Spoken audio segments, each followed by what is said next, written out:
আমি এখন যুক্ত হয়েছি টাঙ্গাইলের মধুপুরের আনারসের রাজধানী এই লালমাটির মধুপুর থেকে। আজকে এসেছি আমরা এই মধুপুরের একটি কমলা বাগানে। যে মধুপুরকে সবাই জানে যে মধুপুরে শুধু আনারস এবং কলা হয়। আপনাদেরকে জানিয়ে রাখি, মধুপুরে কিন্তু এই লালমাটিতে কিন্তু এই বছর এবং 2-3 বছর যাবত কিন্তু কমলা লেবু চাষ হচ্ছে। মধুপুরে আমরা যে ঠিক যে জায়গাটি এসেছি সেই জায়গাটির নাম হচ্ছে জাঙ্গালিয়া। এই জাঙ্গালিয়া গ্রামের একজন মানে উদ্যোক্তা ভাই, উনি কিন্তু কমলা লেবু চাষ করেছেন। আর তার এই বাগানটি কিন্তু একটা বড় ধরনের বাগান। এই বাগান কিন্তু একসময় আনারস, আদা, হলুদ, মানে কচু এবং চাষ হতো। এই চাষ বাদ দিয়ে কিন্তু সে নিজে ইউটিউব দেখে উদ্বুদ্ধ হয়ে কিন্তু কমলা লেবু চাষ করেছে। আমরা সেই বাগানটি যদি আপনাদের একটু দেখাই এবং এই যে মালিক মানে সে কিতাব আলী, তার সাথে যদি কথা বলি, আমরা তার গল্পটা আপনাদেরকে শোনাবো। আমরা ঠিক এই মুহূর্তে কথা বলবো যে এই বাগানটি যিনি করেছেন কিতাব আলী, তার সাথে। আপনি বলবেন কি, আপনি কিভাবে এই বাগানটি চাষ শুরু করলেন?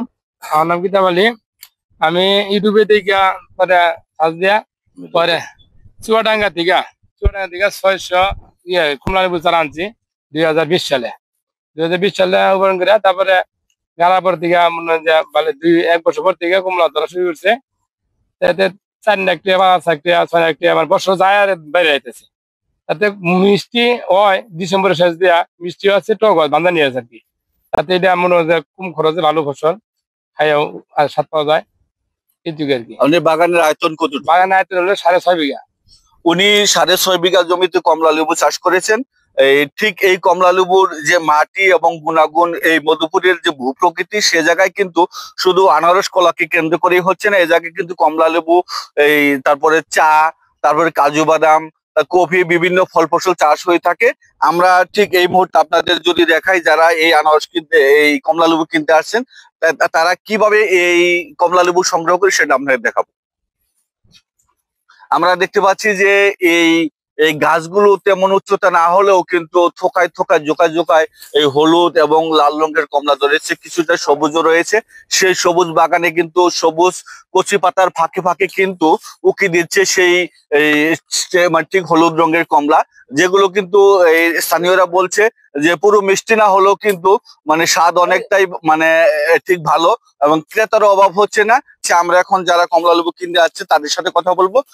মানে ঠিক আপনি কোথা থেকে আসছেন এবং কিভাবে জানলেন যে এই জায়গায় কমলা লেবু আবাদ হয় ভালো কমলা লেবুর? তারপরে আমার বাড়ি নয়াপাড়া। আমি আইসি এখানে বেড়াতে একদিন, আইসা দেখি যে কমলা ভালো চাষ হয়। এখান থেকে আমরা কেজি ভাव কিনা নেই 100 টাকা কেজি। কেজি নিয়ে আমরা 80 টাকা 70 টাকা এরকম ভাবে আমরা বিক্রি করি। হাজারে মনে করুন 100-তে 110 টাকা লাভ হলে অনেক। এই হিসেবে আমরা বিক্রি করে পরে আবার প্রতিদিন। বাজারের চাহিদা কেমন? বাজারের চাহিদা ভালো। উনি যেমনটি বললেন যে উনি বাগান থেকে 100 টাকা কেজি কিনে নিয়ে ঠিক বাজারে কিন্তু 110-20 টাকা কেজি বিক্রি করে। উনি জানালেন কেজিতে 10-20 টাকা বেশি যদি বিক্রি করা যায় তাতেও কিন্তু তার সংসার এবং ব্যবসা ভালো হয়। আমরা আরেকজন পাইকারের সাথে কথা বলবো। হ্যাঁ, ঠিক, আপনি একটু আমাদেরকে বলবেন কি যে এই কমলা লেবু কিভাবে আপনি জানলেন যে এই জায়গায় কমলা লেবু হয়? আসসালামু আলাইকুম। আমি এখানে আসছি বেড়াবার নিকে, বেড়াবার আসার সময় দেখি যে বাগানে তখন একটু চাহিদা কম ছিল। থাকার পর তখন আমরা আসলাম, এই চাহিদা করলাম যে এই বাগানের মাল আমরা এই নিমো, আমরা এই বিক্রি করবো, তাহলে এই জিনিসটা আমাকে দিয়ে। তখন বলছে ঠিক আছে সামনে নে। এইভাবে আমরা কয়েক বছর ধরে নিতেছি, বিক্রি করতেছি।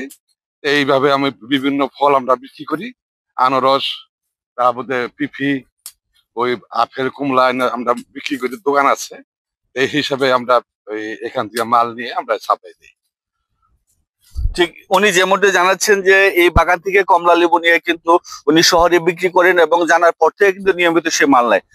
আমি কৃষি বিভাগের সাথে কথা বলেছি। কৃষি বিভাগ যে কর্মকর্তা রয়েছেন রকিব আল রানা, তিনি আমাকে জানিয়েছেন এই মধুপুরের ভূপ্রকৃতি এবং বৈচিত্র্য কিন্তু কৃষি ফসলের জন্য বিশেষ উপযোগী। বন্যামুক্ত মধুপুর অঞ্চলে কিন্তু সব ধরনের ফসল চাষ হয়ে থাকে। উনি জানিয়েছেন যে শুধু আনারস কলাই নয়, মধুপুরের মাটি এবং মানে ভূপ্রকৃতি কিন্তু কমলা লেবু চাষের জন্য বিশেষ উপযোগী। আপনারা দেখছেন যে এই মানে ঠিক শ্রমিক এবং ব্যাপারীরা যেভাবে কমলা লেবু চাষ করে তাদের ক্রেট মানে ভর্তি করছে, এইগুলা কিন্তু যোগাযোগ ব্যবস্থা ভালো থাকার কারণে কিন্তু তারা অতি সহজেই এই বাগান থেকে শহরে এবং শহর থেকে ঢাকা সহ বিভিন্ন স্থানে তারা যাতায়াত করতে পারে, তাদের কোনো সমস্যা হয় না।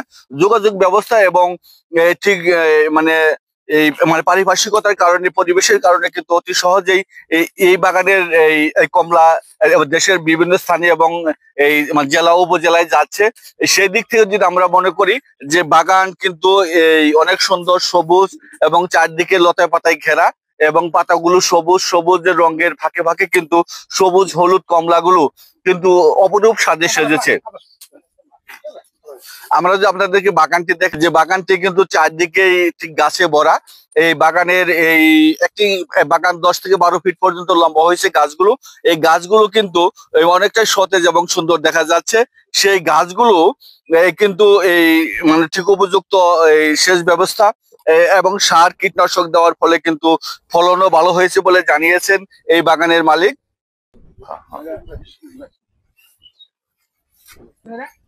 এই মধুপুরের পাহাড়ি অঞ্চলের লাল মাটির কমলা বাগান থেকে এই ছিল কমলা লেবুর চাষ নিয়ে আমার কাছে সর্বশেষ। এই হাবিবুর রহমান, টাঙ্গাইলের মধুপুর থেকে, এশিয়ান টেলিভিশন।